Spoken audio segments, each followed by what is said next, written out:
Bonsoir à tous. L'actualité sociopolitique dans notre pays, le Bénin, est émaillée par la cherté de la vie ainsi que la situation entre le Bénin et le Niger. Là-dessus, mercredi dernier, le chef de l'État béninois, Patrice Talon, est revenu sur la question avec quelques explications plus en détail. Et du coup, les voix s'élèvent et beaucoup de personnes s'interrogent quant à la sortie du chef de l'État, ainsi que des commentaires s'élèvent de certaines personnes qui se disent panafricanistes sur la question.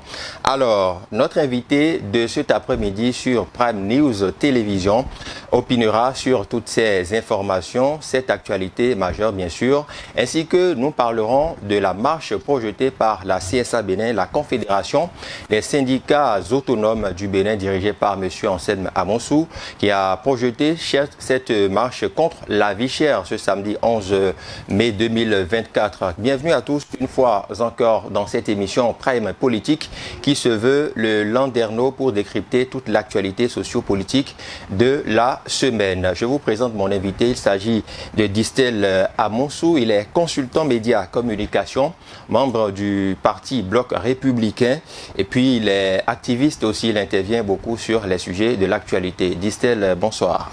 Bonsoir cher ami, bonsoir amis téléspectateurs. C'est un plaisir d'être dans votre studio ici. Exactement, merci pour l'honneur que vous nous faites chaque fois de venir assister à nos rendez-vous par ici. Alors, un devoir. Merci beaucoup. Une question toute simple d'entrée, Distel. Est-ce que la vie est chère au Bénin? Oui, la vie est chère au Bénin, la vie est chère partout. La vie est chère en Europe, la vie est chère en Afrique, la vie est chère au Bénin. Maintenant, il faudra contextualiser et dire que le cas du Bénin spécifiquement ne relève pas de la magie ni de la sorcellerie. Alors, quand on dit aujourd'hui et tout de suite que la vie est chère, on pense au maïs. Oui. On pense notamment aux produits céréaliers. Voyez-vous?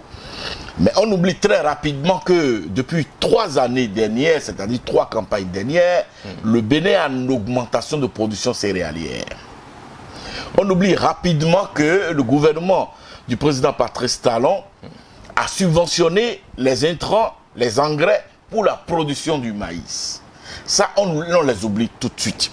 Mais on oublie également que face à la porosité de nos frontières, il y a une sorte d'invasion et d'évasion qui s'organise autour de nos produits céréaliers. On oublie aussi, mais assez rapidement, que le Bénin a subventionné le prix, n'est-ce pas, du carburant à la pompe. Et que depuis quelques jours, quelques semaines, grâce à la montée de la valeur du Naira, n'est-ce pas, l'essence de la contrebande dite paillot a augmenté de prix, qui impacte le secteur du transport en matière, n'est-ce pas, de l'acheminement des produits vivriers des champs vers divers points. Oui, avoir subventionné le prix du carburant à la pompe ne facilite pas la tâche aux populations. On voit toutes les files d'attente qu'il y a au niveau des stations d'essence et autres. Ça, c'est un phénomène conjoncturel explicable. Lorsque vous êtes opérateur économique, c'est que vous faites la réserve en fonction du flux que vous avez en moyenne sur une année. Voyez-vous, sans préjuger de ce que le coût de Naira demain peut augmenter ou baisser et que vous allez recevoir une horde de clients nouveaux, n'est-ce pas, dans l'espace d'1 heure ou de 2 heures. Voyez-vous, c'est de cela qu'il est question. Ça là, c'est mécanique, c'est circonstanciel, je dirais même que c'est conjoncturel. Revenons à la cherté de la vie, côté maïs, les produits de première nécessité qui quand même font rage aujourd'hui. Vous avez reconnu tantôt que oui, la vie est chère, d'accord. On sait que les centrales syndicales ont voulu marcher pour quand même exprimer leur mécontentement. La fois dernière, on a vu tout ce qui s'est passé, ça a été réprimé. Certains ont été interpellés, d'autres ont été libérés tard dans la nuit. Est-ce que dans un pays où on respecte les libertés, où on voudrait quand même que les gens s'expriment, quelle est votre analyse par rapport à cette situation ? Alors, face à la première tentative, j'ai parlé de marche insensée. Mais aujourd'hui, c'est une marche qui n'a plus d'engouement. Est-ce que vous observez? Mais les acteurs n'ont pas changé, Distel Amonsou. Oui, parce que pendant ce temps, ils ont été obligés d'entendre ce qu'ils évitaient d'entendre. ils ont été obligés d'entendre que le Bénin a pris, à travers son gouvernement, des mesures pour empêcher, n'est-ce pas, l'évasion des produits céréaliers. Ils ont entendu ça, ils l'ont certainement intégré.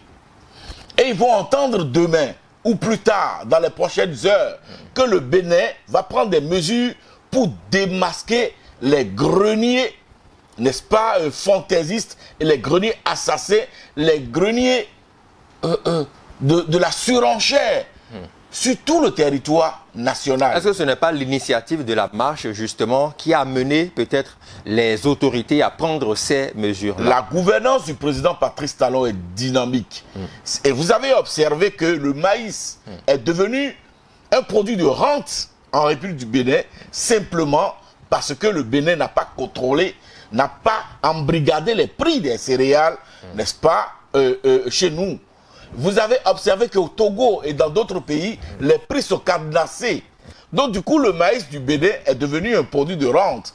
Donc qui accepte désormais toute forme de surenchère, voyez-vous, ou c'est pas, de sorcellerie commerciale. Je préfère le dire comme ça.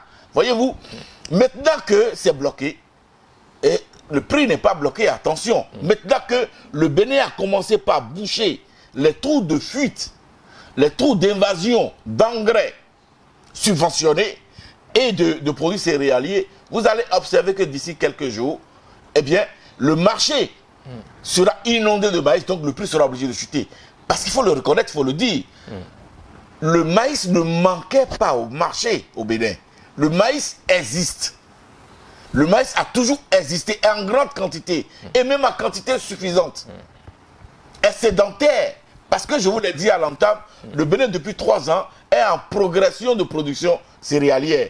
Mais c'est l'invasion, c'est-à-dire que les clients, les commerçants des pays voisins viennent, n'est-ce pas, sur notre marché, ramasser ce maïs-là, n'est-ce pas, et sortent pas de routes détournées.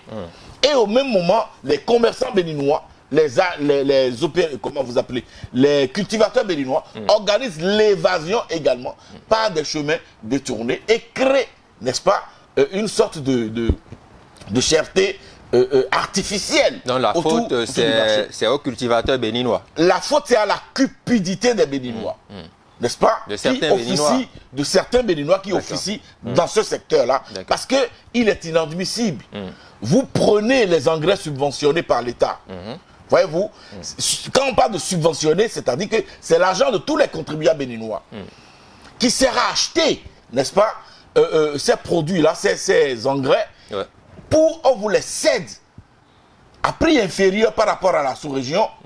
Vous les prenez, vous cultivez le maïs, et vous vendez à d'autres consommateurs autres que les consommateurs béninois. Il y a quelque chose de cupide dans cette opération-là.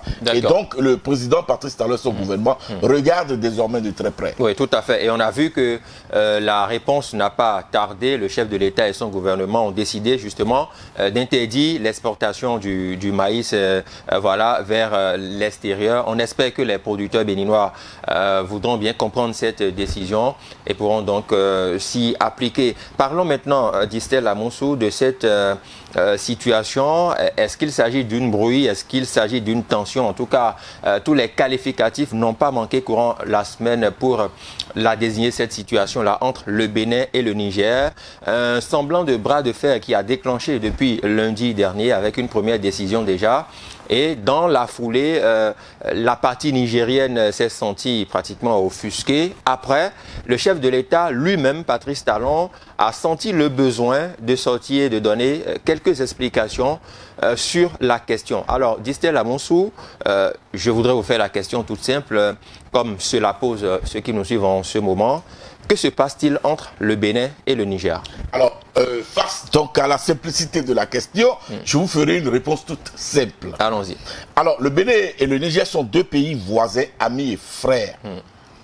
Le Niger estime que le Bénin est devenu pour lui un territoire hostile, un territoire ennemi. Simplement parce que auparavant, le Bénin avait eu une position n'est-ce pas, sur laquelle je ne vais pas revenir, n'est-ce pas, par rapport à l'ensemble de décisions prises par la CEDEAO. Ouais. Donc, du coup, je reprends, le Niger estime que le Bénin est devenu une terre hostile, un territoire ennemi.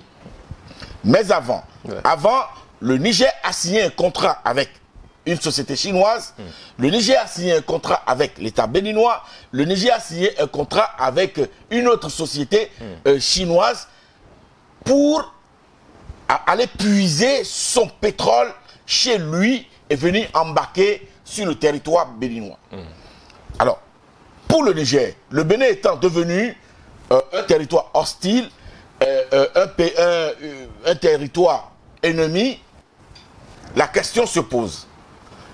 Est-ce qu'en gardant ces frontières fermées, quand on parle de frontières d'un État, on parle de l'air, frontière, on parle de la mer, on parle de la terre, je le dis comme ça simplement, on parle du sous-sol, on parle des fleuves également.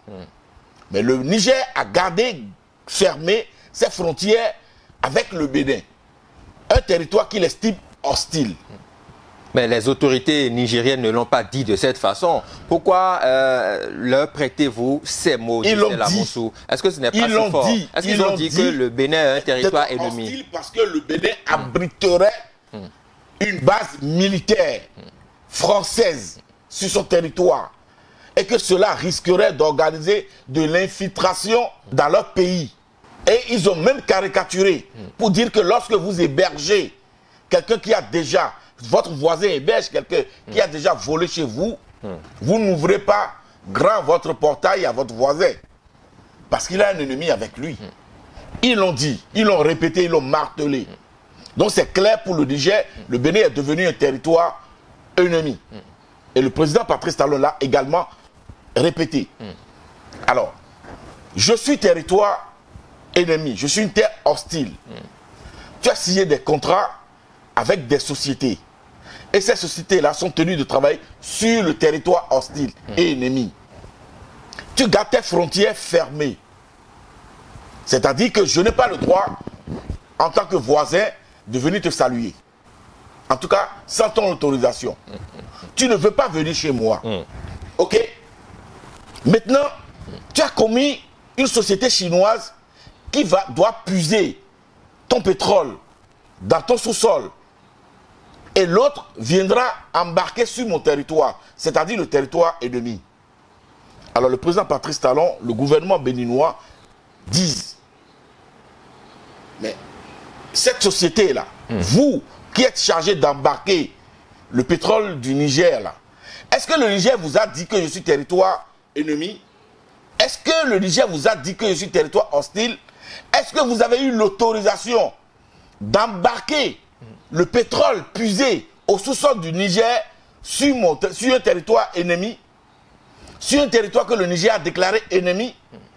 Toute la question est là. Donc pour faire simple, c'est la question qui se pose aujourd'hui.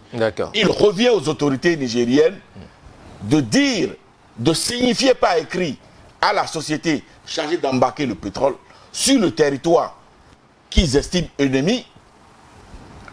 Oui, mon pétrole, l'autre puise, toi tu l'embarques sur le territoire ennemi. Et la société notifie ça à l'État béninois, au gouvernement béninois. Deuxième chose, le Niger saisit le Bénin pour dire oui, tu es territoire ennemi, tu es territoire hostile. Néanmoins, j'ai autorisé la société X à venir embarquer mon pétrole puisé sous mon sous-sol chez toi. Et on s'entend. Sinon, demain, le Niger va dire, voilà, il y a des sociétés chinoises qui ont puisé son pétrole, qui les ont embarqués à leur insu, leurs frontières étant fermées, dans leur dos, sur le territoire béninois, sur le territoire ennemi. Et dans ce cas, le Bénin pourrait être passible de poursuite, de recel du pétrole volé au Niger. Mais est-ce que la considération ennemie et tout ça n'a pas évolué aujourd'hui? Parce qu'on a suivi quand même mercredi dernier le chef de l'État qui a fait une sortie justement et qui a parlé de pays frères et amis de longue date et tout. Donc il y a une certaine pacification dans les relations et c'est ce pour que le Bénin, il n'y a veut pas le de chef de problème. l'État. Pour le Bénin, le Niger n'est pas un pays hostile. Le Niger n'est pas une terre, un territoire ennemi. Ouais. Pour le Bénin, le Niger est un pays frère. D'accord. Et lorsque vous allez sur la plateforme du ministère des Affaires étrangères de la France ou du Quai d'Orsay, vous avez clairement défini les bases militaires françaises dans tout le monde entier. Mais je ne vois pas d'où est-ce qu'on sort. D'accord, ce débat est passé, le chef de l'État est sorti. Comment analysez-vous la sortie du président de la République? Est-ce que, par exemple, il n'aurait pas pu commettre son ministre des Affaires étrangères ou même le porte-parole, son porte-parole, on sait quand même qu'il en a un qui est très éloquent sur ces sujets-là. Pourquoi avoir senti le besoin, lui-même, président de la République, de sortir et de parler de ce sujet? Alors, comment ça se fait qu'on rende visite à un pays ami lorsque ce pays a fermé ses frontières et les a fermées au sol, en l'air, je préfère le dire comme ça, au sol et en l'air. Comment est-ce qu'on rend visite à un frère comme ça lorsque son portail est barricadé? Non, je crois que le président Patrice Talon fait bien de donner ces explications-là pour continuer de dire, n'est-ce pas, à nos amis, à nos frères nigériens, autorités, n'est-ce pas, que nous resterons des pays frères et que nous avons besoin de nous parler et que nous avons besoin d'échanger. Ce n'est pas aujourd'hui, ni sous l'un au Bénin, ni sous l'autre au Niger, que nos deux peuples vont se séparer. Ça n'est pas possible. Ce qui se passe là, je dis, c'est un film. C'est un film qui se déroule, mais c'est un mauvais film. Parce que vous ne pouvez pas traiter un pays frère, voisin, comme une terre ennemie, un territoire hostile. On a su quand même que les débats ont évolué. La partie nigérienne serait aussi prête je souhaiterais que les débats évoluent. Je souhaiterais vraiment, et le président Patrice Talon l'a dit, il souhaite, n'est-ce pas, la normalisation des relations entre le Bénin et le Niger.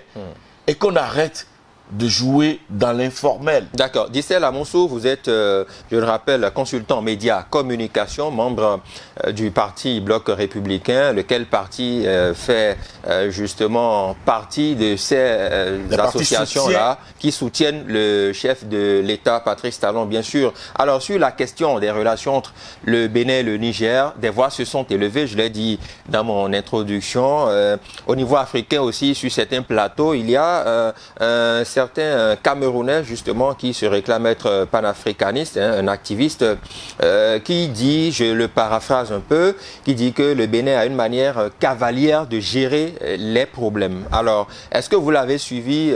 Quelle analyse faites-vous de ces genres de déclarations? J'ai malheureusement suivi cette vidéo, je dis malheureusement, parce que c'est une messe d'incongruité et que je vais m'évertuer à dézinguer en 2-3 points pour ne pas donner trop d'importance à cette série de bêtises que j'ai entendues. Je m'en excuse pour l'usage du mot vis-à-vis des téléspectateurs. D'abord, ce monsieur dit et affirme vêtement, sans preuve, que le Bénin abrite une base militaire française. C'est tout faux, c'est archi faux. En réponse, je lui dirais d'aller sur le site du ministère des Affaires étrangères de la France ou du Quai d'Orsay et de vérifier. La France a identifié partout dans le monde se trouvent ses bases. Et le Bénin n'est pas dedans. Et depuis ceux qui disent ça, là, on leur demande la géolocalisation de cette fameuse base, mais personne ne parle. Donc c'est une incantation, ça n'a pas de sens.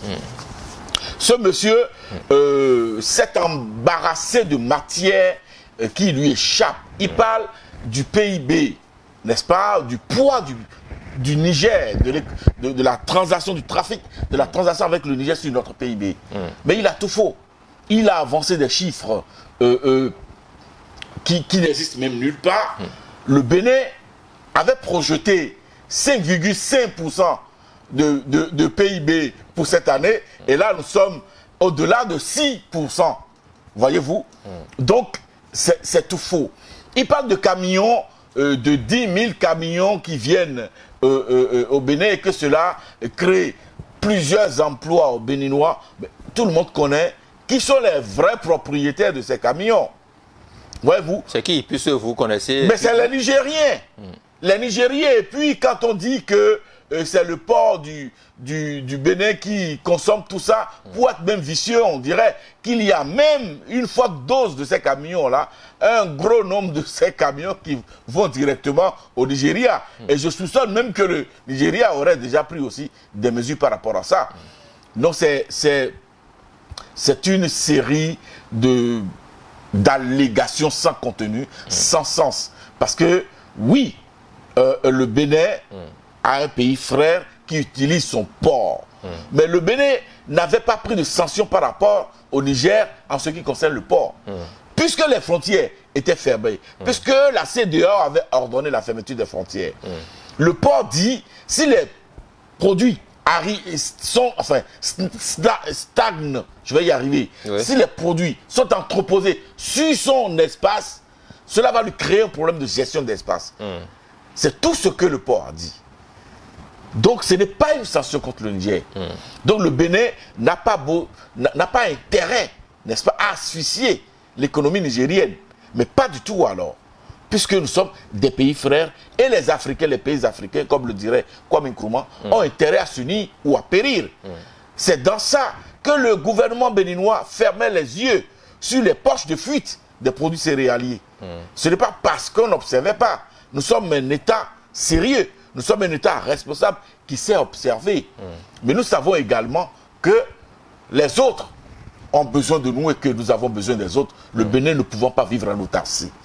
Donc c'est ça. D'accord. Donc ce fameux activiste qui avance des chiffres à tort et à travers n'a pas la maîtrise de la situation. D'abord, il faut le mettre au défi, n'est-ce pas, que le Bénin... Et d'ailleurs, il dit que le Bénin est en train de projeter dans le monde l'image d'un pays qui ne garantit plus les investissements étrangers. Mais il a tout faux. Il a les institutions du monde les plus sérieuses, n'est-ce pas, qui continuent de dire que le Bénin est un État sûr et le Bénin est un pays de sécurité pour tous les investissements au monde. Et on n'a pas besoin de lui énumérer, n'est-ce pas, ces institutions-là qui le disent. Donc ce n'est pas un plaisantin d'activiste panafricaniste, soi-disant, qui va contredire aujourd'hui un État béninois par rapport à l'équilibre économique que ce gouvernement-là produit aux Béninois. D'accord. Dissel à Monsou, il y a un troisième sujet que je voudrais qu'on aborde. Ça concerne justement la marche des syndicalistes. On avait commencé déjà par évoquer la question de la vie chère. On sait que cette marche précédemment, on sait un peu comment ça s'est passé. Mais bonne nouvelle pour les syndicalistes, le préfet du littoral, M. Alain Orunla, a autorisé cette fois-ci la marche.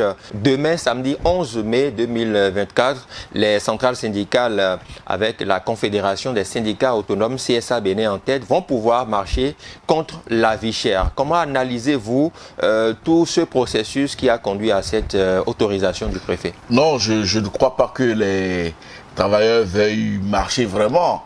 Vous savez... C'est ce qu'ils ont dit, c'est leur souhait. Demain, c'est 11 mai, c'est la commémoration de la mort de Bob Marley. Et je crois que les travailleurs ont pris des vacances pour pouvoir s'amuser, n'est-ce pas, et danser un peu le reggae. Et puis, ça ne ferait du mal à personne. Est-ce que vous n'êtes pas dans l'ironie là? C'est ce que le préfet Alain Orunla a certainement observé. Et il a dit, ben, écoutez, défoulez-vous dans les rues de Cotonou. Ça nous permettra d'identifier les meilleurs danseurs de reggae parmi les marcheurs. Et j'espère que mon frère, mon jeune frère Ansel Amoussou gagnera le trophée pour le bonheur de notre patronyme. Bon. Parce que je le connais très bon danseur du reggae. Plus sérieusement, dit-elle. Non, plus sérieusement, cette marche n'a plus d'intérêt. Je ne dirais plus que c'est une marche sans sens. Cette marche n'a plus d'intérêt. Parce que je ne peux pas, n'est-ce pas, encourager des enfants qui, parce qu'ils estiment qu'ils ont faim, parce qu'ils estiment que papa et maman n'ont pas pris la bonne décision ou ne prennent pas les meilleures décisions pour gérer le ménage, ils vont se liguer dehors au portail et jouer des casseroles pour allaiter le voisinage. Ça n'est pas une bonne éducation. Et c'est l'image que je retiens de cette marche-là. Mais les syndicalistes ont estimé quand même que les créneaux idéaux ou initiaux de discussion avec le gouvernement, il y a quand même certaines brisbilles. Oui, ils ont des griefs par rapport au cadre de concertation du dialogue. Exactement. Je dis soit.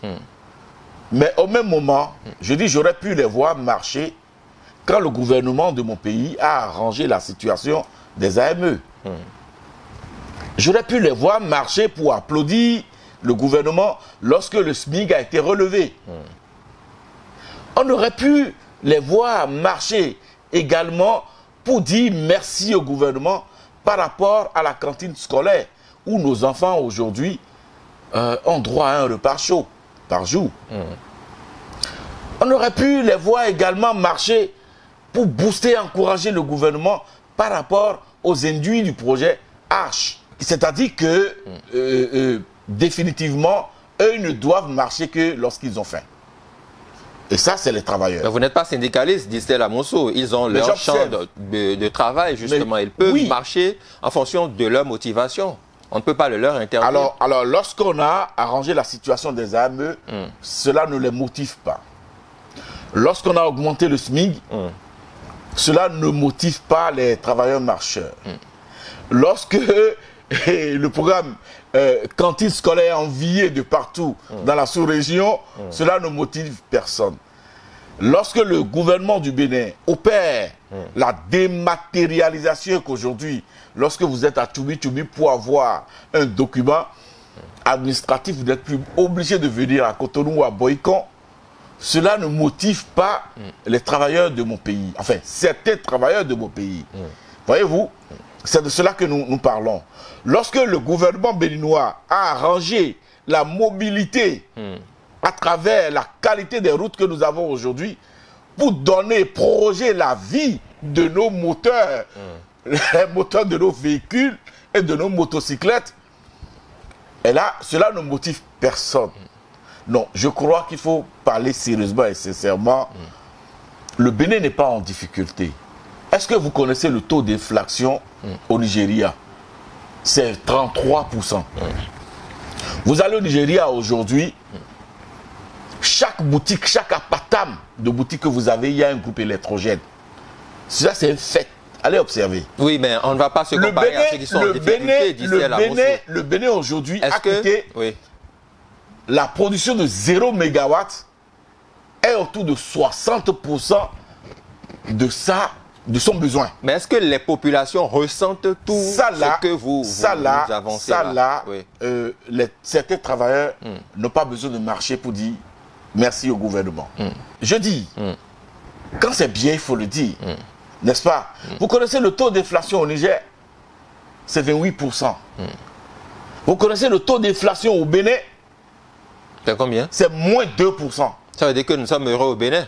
Nous devrions nous estimer très heureux. Mais vous avez reconnu tantôt quand même que la vie est chère au Bénin. Et je vous ai dit que la vie est chère partout dans le monde. Vous n'avez pas idée du nombre de clochards qu'il y a à Paris. Allez en Afrique du Sud, vous ne savez pas de quoi il est question. Oui, la vie est chère parce que tout le monde entier sort des affres de la Covid-19. Et il y a actuellement la guerre en Ukraine. Le Bénin est un État dont l'économie est face au choc exogène depuis 4 années. Mais qui arrive à produire un PIB de plus de 6, quelque chose %, avec un taux d'inflation de moins 2, dans un environnement, dans un écosystème où à côté il y a 33% d'inflation et de l'autre côté il y a 28% d'inflation. Donc tout va bien dans le meilleur des mondes. Mais écoutez, vous connaissez le prix du carburant au Togo? Oui, Distel Amoussou, nous sommes au Bénin. Le prix du carburant, la pompe au Togo, vous connaissez? Distel Amoussou, on n'est pas au Togo, on n'est pas au Nigeria, on n'est pas au Niger. Nous sommes au Bénin. Le Bénin n'est pas un pays à part. Le Bénin est un pays qui fait partie d'un écosystème. Oui, d'accord, mais est-ce que vous voulez que les syndicalistes aillent marcher au Togo ou au Nigeria? Non, je voudrais qu'ils donnent du sens et du contenu à leur marche. D'accord, demain ils vont marcher puisque c'est autorisé. Parce que nous avons fait n'est pas bon à entendre. Si votre enfant, à la maison, vos enfants, se ligue contre vous et commence par taper des casseroles, jouer des casseroles au portail pour alerter le voisinage, au motif que ils ont faim, et que dans les maisons voisines, il y a des enfants qui n'ont pas mangé depuis 2 nuits. Mais ça fait quoi? Mais si votre enfant essaie de vous parler, que vous bloquez les circuits de discussion. Personne ne bloque de circuits de discussion. Mais c'est ce que semble dire les syndicalistes. Le gouvernement a récemment les cas de discussion. Le gouvernement a encore récemment dépêché 4 ministres conduits par le ministre d'État Blaise Diagne pour aller discuter avec eux. Mais qu'est-ce qui n'a pas marché au niveau des syndicalistes alors? Non, il faut qu'il marche. Il faut qu'il marche parce que c'est un sport qui manquait, n'est-ce pas, à nos syndicalistes. Enfin, certains. Mais il faut qu'ils marchent. Il faut les laisser marcher. Et quand ils vont finir de marcher, nous allons retrouver, n'est-ce pas, le cadre de dialogue. Parce que c'est quoi? Marcher pour dire que nous voulons la liberté, que les droits de parole sont bâillonnés. Mais ça n'a pas de sens. Dans un environnement où, aujourd'hui, il y a beaucoup de cadeaux qui leur donnent la parole. Les réseaux sociaux sont incontrôlables. De quoi vous parlez? C'est dans ce contexte-là qu'on dit qu'on ne parle pas. Mais regardez la procréation de 1990. Il n'y avait pas les réseaux sociaux. Avant, c'était les tracts que nous, on distribuait. Mais aujourd'hui, là, tu n'as plus besoin de distribuer des tracts. Tu parles sur un groupe WhatsApp, déjà, qui ne te connaissent même pas. Ils font le job à ta place. Et c'est dans ce contexte-là qu'on dit que les libertés sont embrigadées, que... D'accord, que dites-vous? Mais moi, je parle toujours. Oui, que dites-vous de l'attitude de l'autorité préfectorale qui n'avait pas accordé l'autorisation préalable, mais qui a autorisé cette fois-ci? Est-ce qu'il y a eu un rétropédalage? Comment vous analysez ça? Il n'y a pas eu un rétropédalage. Si vous lisez bien le courrier du préfet Alain Auron là, il a dit, il a même souligné un point que ces syndicalistes-là n'ont pas respecté. Mais malgré cela, il leur a accordé l'autorisation. Est-ce qu'il aurait pu ne pas accorder cette fois-ci? Il aurait pu. Et qu'est-ce qui se serait passé? Ben, je ne sais pas. Mais c'est-à-dire que nous sommes dans un pays de droit, où force doit rester à la loi. Tout attroupement, tout rassemblement, tout appel à l'attroupement, un non-armé est subordonné, n'est-ce pas, à une autorisation. Ça, ce n'est pas le préfet Alain Auron là qui le dit. C'est la loi de la République, c'est le code pénal qui le dit. D'accord. Vous ne pouvez pas opérer ou appeler à un attroupement, n'est-ce pas, sans une autorisation préalable. D'accord. Et on ne marche pas spontanément. On s'attroupe avant de marcher.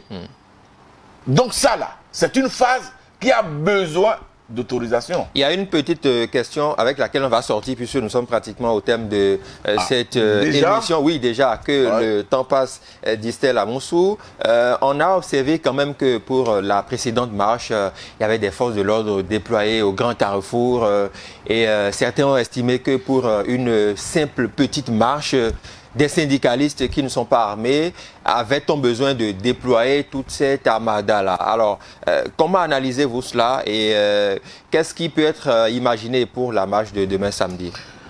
Mais écoutez, vous ne savez pas dans quel contexte sécuritaire la marche est organisée. Et il n'y a que les responsables de la police républicaine, en tout cas des forces de défense et de sécurité, pour vous dire dans quel contexte sécuritaire nous sommes aujourd'hui.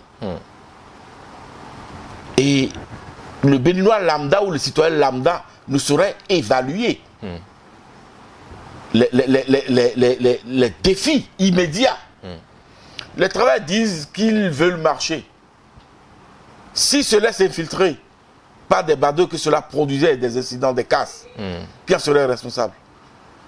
La bête preuve, la dernière fois, je fais foi à la justice de mon pays, il y a 2 dizaines de personnes environ qui ont été reconnues avoir consommé des produits psychotropes, mais qui étaient dans le lot des marcheurs, incapables de dire, de prouver qu'ils sont des travailleurs,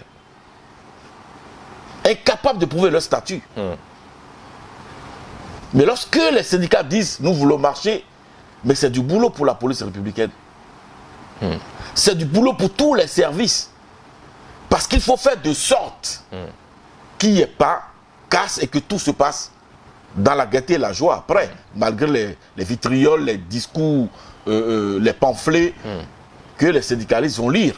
Mais c'est qu'à la descente, tout le monde soit content, que les travailleurs soient contents d'avoir marché et que les forces de l'ordre soient contents et pouffer un ouf de soulagement pour, n'est-ce pas, avoir surveillé correctement et de façon professionnelle la marche.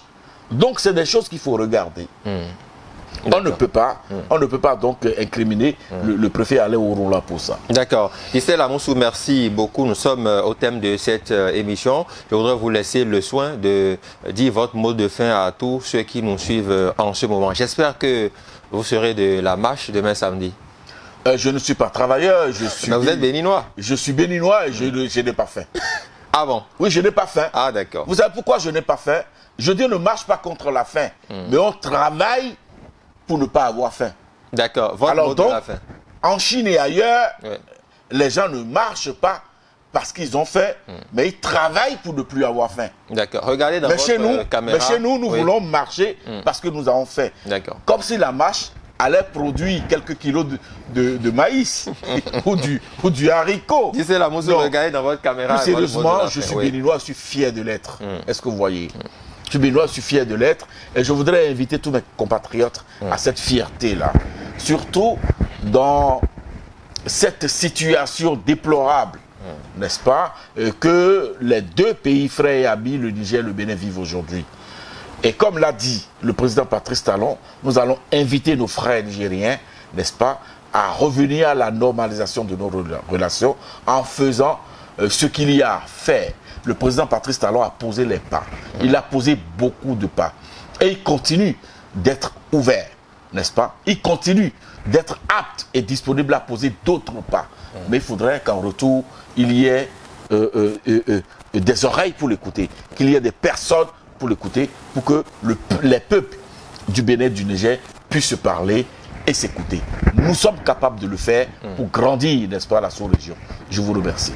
Merci à vous aussi, Distel Amonsou. Vous êtes consultant en médias communication, membre du Parti Bloc républicain qui soutient les actions du chef de l'État, Patrice Talon. Merci d'avoir accepté notre invitation. C'est moi. Pour ces moments d'échange. Ce fut un plaisir. Mesdames et messieurs, c'est la fin de ce numéro de Prime Politique. Nous avons parlé de la cherté de la vie au Bénin. On a brossé aussi l'actualité entre le Bénin et le Niger avec la dernière sortie du chef de l'État, Patrice Talon. On a parlé aussi de la marche annoncée et autorisée par le préfet du littoral pour les travailleurs. Ils vont donc se déployer dans les rues de Cotonou demain samedi 11 mai 2024. Merci à toutes les équipes techniques et de réalisation autour de cette émission. On vous souhaite bonne soirée et puis on se retrouve très prochainement. Au revoir.